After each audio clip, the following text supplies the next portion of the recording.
Visnu-sahasranama, name 928, Raksana. Maybe some of you can understand the meaning. Raksana means the protector. Raksha, Krishna, Krishna, Krishna, Krishna, Krishna, Krishna, Rakshama, Rama Raghava Rakshama. And that means protection. So, who protects us is called Raksana. The demoniac attitude is to think, I'm in control. I'm powerful. I did it my way. I'm on top of everything. The sane attitude, the devotional attitude, is to realize that I am very, very small. I need protection. And turn to Krishna, who is our ultimate protector, who in this world can protect us. Prahlad Maharaj, the son of Hiranyakashipu, naturally the son looks to the parents for protection, especially the father. But in the case of Prahlad, from the very outset he rejected his father practically as being a father at all, because he was a demon, and Prahlad, although officially a demon, or categorized among the demons, in Bhagavad Gita, Krishna says, what is that? Prahlada, what is that? Daityanam praladasaham, something like Prahladosmi, yes. Among the demons I am Prahlad. But in rejecting the protection of Hiranyakashipu, Prahlad became the object of the wrath of Hiranyakashipu. And he, being a demon, he was by nature angry. Very fearful anger, even to the demigods. But Prahlad wasn't in the slightest bit perturbed, knowing the truth that you're going to have to look this up because I won't remember the whole verse. Balasya neha sharanang pitaro nrsimha. Nartasya chagadamudanvati majjatau. No. Taptasya tat trividhir. Pratividhir. Yeah. Here, give it to me. I didn't put it in my preparation, but it just came to my mind now. Balasya neya sharanang pitaro nrsimha nartasya chagadamu danvati majjato. No, taptasya tat pratividhir yaihanja seshtas tavad vibho tanubritang tvadupekshitanam. Prahlad, praying to Nrsimhadev, says that the parents, pitaro, means father and mother, cannot, in this world, neha, in this world, they cannot give protection to the child. And one who is afflicted in a boat on the sea, he cannot be protected by the boat. You may think the boat is very good, but it's no guarantee. Or medicine cannot protect someone who is destined to suffer and die. These things cannot protect one as long as one does not take shelter, as long as one is neglectful of Vibho. He's addressing Nrsimhadev as you are the actually powerful one. So as long as one doesn't identify as the servant of Nrsimhadev, then no other arrangement can actually protect us. In India we find all over the country advertisements for LIC. Every middle-class person knows what LIC is, Life Insurance Corporation of India. And they have they use that motto. What is it? Do they use it? Yoga Kshemam Vahamyaham. They use that. I don't know if previously when Life Insurance Corporation India was founded, many people would know what that means, but nowadays they don't. But Krishna says, Yoga Kshemam, what people need to perform their activities, I provide. So the promise is that the insurance corporation will do it. So it's typical atheism. Indian style mixture of piety and atheism. It must have been an ayah who thought that up. Really, it's typical of the South Indian smartas. They'll take something from Shastra and put it in a completely atheistic, mundane context. And to them it seems spiritual. We have to be protected by Krishna. He's our ultimate protector. Sometimes devotees go through many dangers and difficulties, like Prahlad, like the Pandavas, like Kunti, like Ambarish, like Dhruva Maharaj. The list goes on and on and on. But they all kept faith in Krishna, who ultimately protected them. One of the devotees mentioned in Bhagavatam, who was ultimately protected by Krishna, is Gajendra. And this whole series of names we're going through in Visnu-sahasranama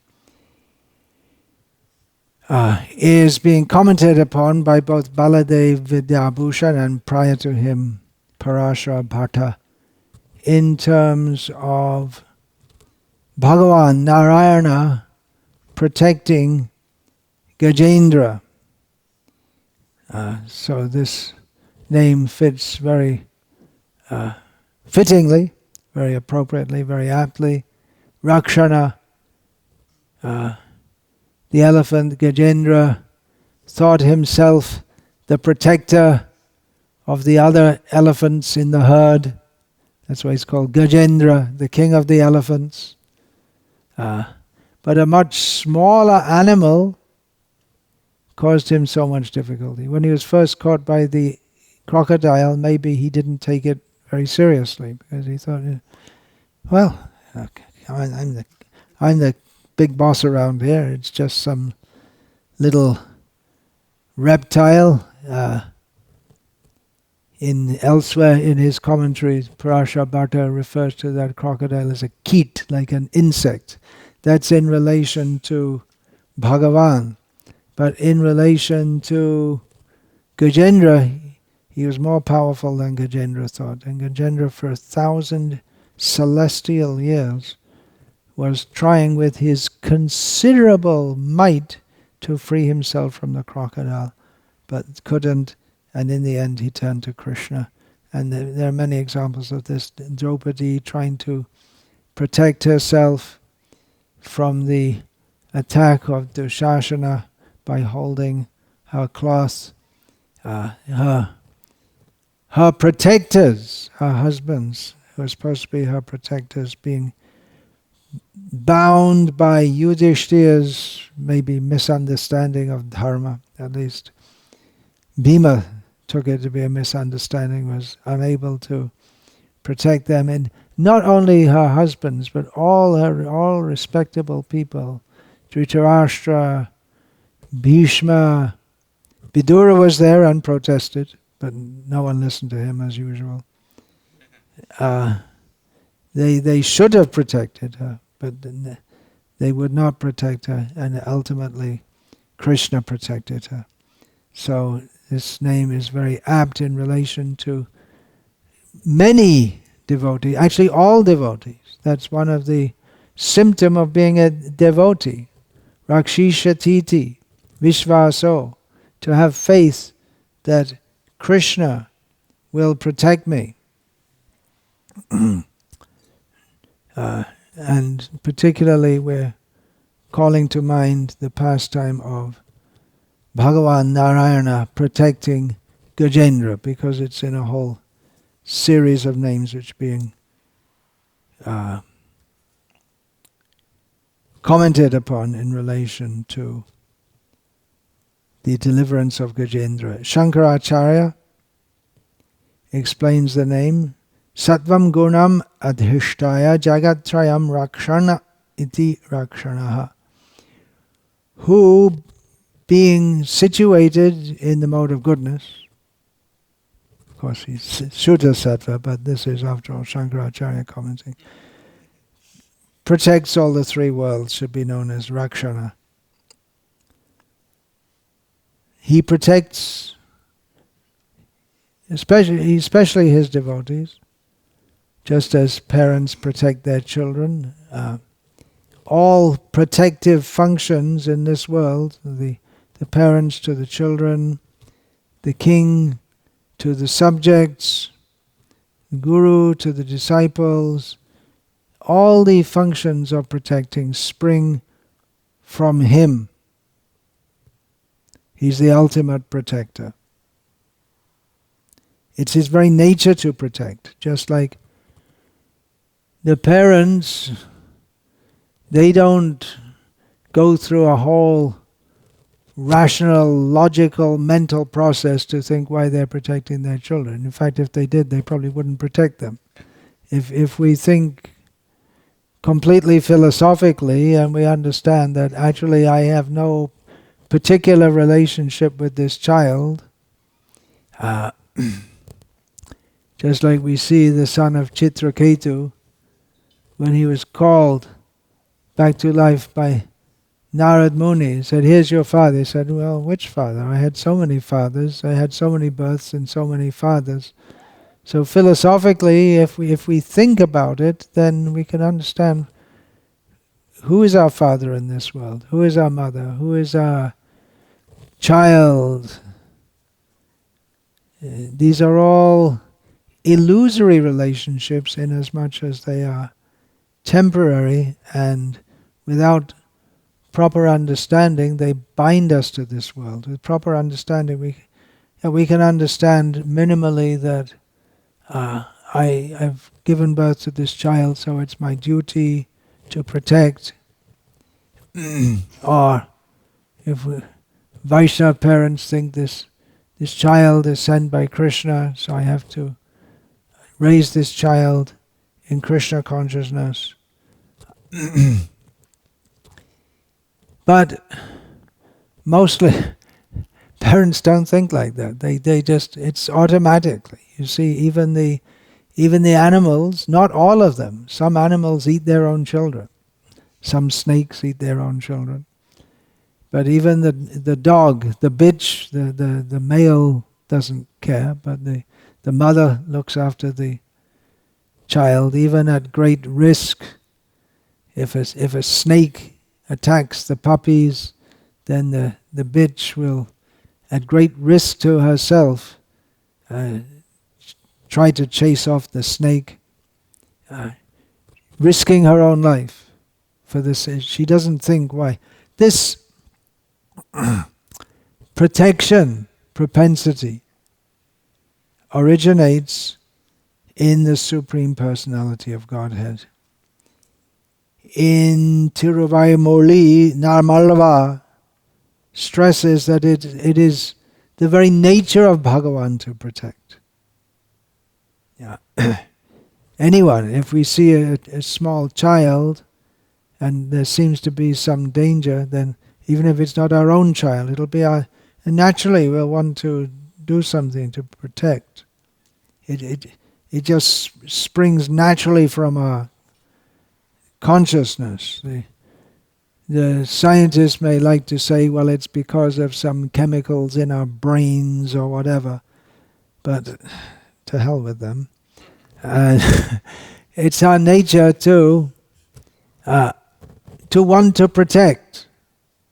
It's not just some chemicals in the brain. It may be that you can map that function according to chemicals or electric synapses in the brain, but the root cause of that mentality or that mental function is that we partake of the nature of God in very small quantity, and we naturally feel that impulse to protect as far as we can those who require protection. Namalava points out that not only is it his nature to protect, but he also performs the functions of creation and destruction. Generally, we hear of Brahma as being the creator, Vishnu the maintainer and protector, maintenance and protection. They're very intimately linked. And destruction, we think of Lord Shiva. But Namalava points out that actually it's Lord Vishnu doing all these by empowering Brahma and Shiva, and by being their director, he inspires them to do so.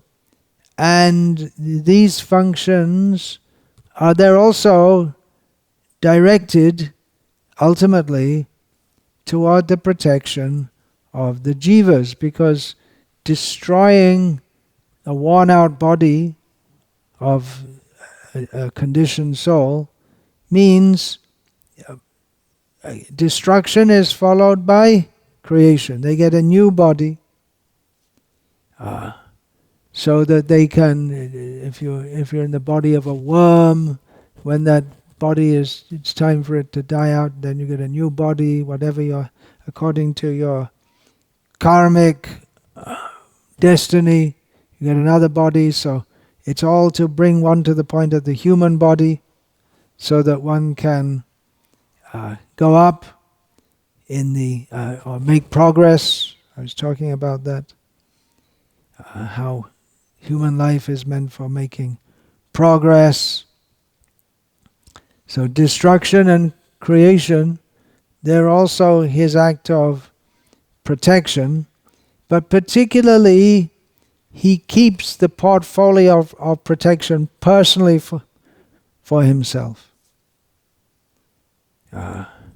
He delegates that function, the functions of creation and destruction, to others, but protection he does himself. And the acharyas explain that he has to protect Lakshmi, and he can't delegate that to anyone else. He has to do that himself, and so he takes that on for all the. He takes that function on for all the jivas. Protection is the motive for his taking so many avatars, as he states in Bhagavad Gita. Paritranaya sadhunam vinashayata dushkritam dharma samsthapanartaya sambhavami yuge yuge. For the uplift of the saintly people, that means protecting them. For the destruction of the wicked. Why destroy the wicked? That's to protect the saintly. And to protect dharma. By re-establishing it, Krishna says, I manifest age after age.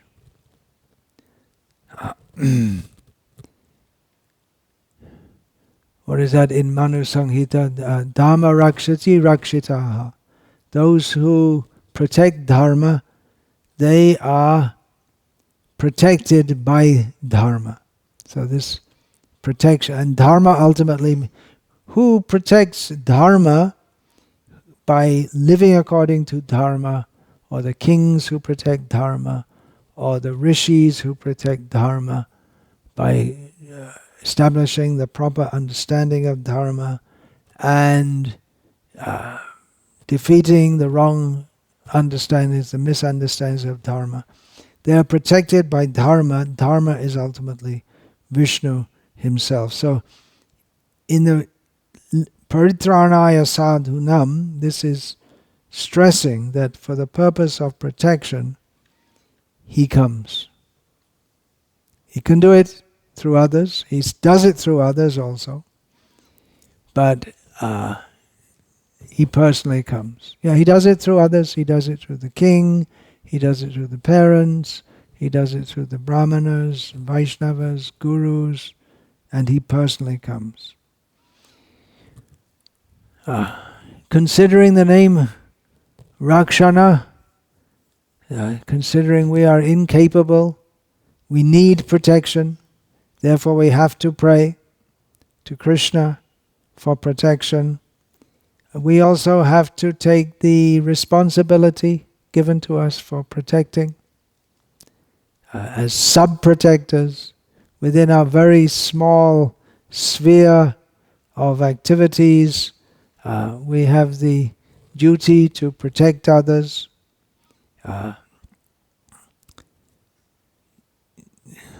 Again, as a parent, it's considered that one who is born, he's born, immediately one is born with a debt to the parents, to the forefathers, and that debt is discharged by serving the elderly parents, offering pinda to the forefathers, and having children to perpetuate the process.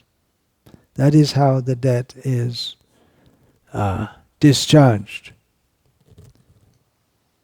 Of course, if one takes full shelter of Krishna, then all such considerations are nullified, but otherwise we all have the duty to protect to the extent that we have the ability. An example is given of a tree. Chaitanya Mahaprabhu gives the example, actually Krishna gives the example of the tree, and Krishna gives the example of a tree speaking to Balaram, that how the trees, they give shelter to others, and Chaitanya Mahaprabhu incorporates this into his famous verse, Tarari Vasahishna, one should be tolerant like a tree. And Chaitanya Mahaprabhu explains how from the tree we can learn not only tolerance, but Jai Jai Magaye Tare De Apantan Gharama Brishti Shahe Ane Kare Rakon. Whatever people want, whoever comes to take, the tree allows to take, gives. Every part of the tree is used, the fruits, the flowers, the twigs can be used for for brushing teeth in some cases. The leaves can be used in various ways. Some leaves are used for making roof thatch, some are used for eating. Then the bark of the tree can have medicinal purposes. Some tree bark can be used for making clothing. The wood of the tree can be used in so many ways. The tree lives to serve, and one of the functions is that protection.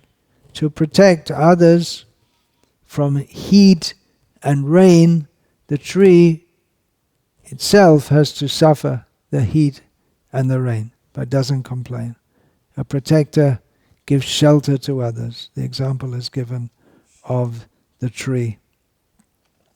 Hare Krishna. Any question on this?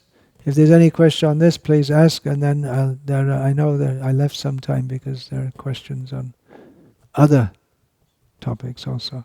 So please. Hare Krishna. Maharaj, can it be said that although Krishna can employ his energies to protect his devotees, he comes personally because of affection for them? Of course, yeah.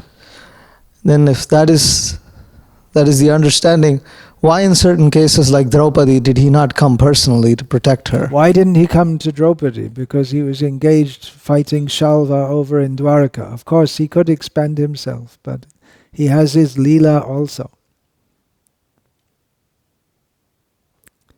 And there are other reasons how, just by that instance demonstrated how he is non-different from his name. By calling out the name of Krishna, she was protected. Govinda, Govinda, Govinda. How Krishna can act even without being personally present. He protects his devotees. There are so many things. And by his leelas, they're not always understandable according to what we think he should do. He has his own way of doing things, and everything he does demonstrates his inconceivable potencies and his inconceivable love for his devotees.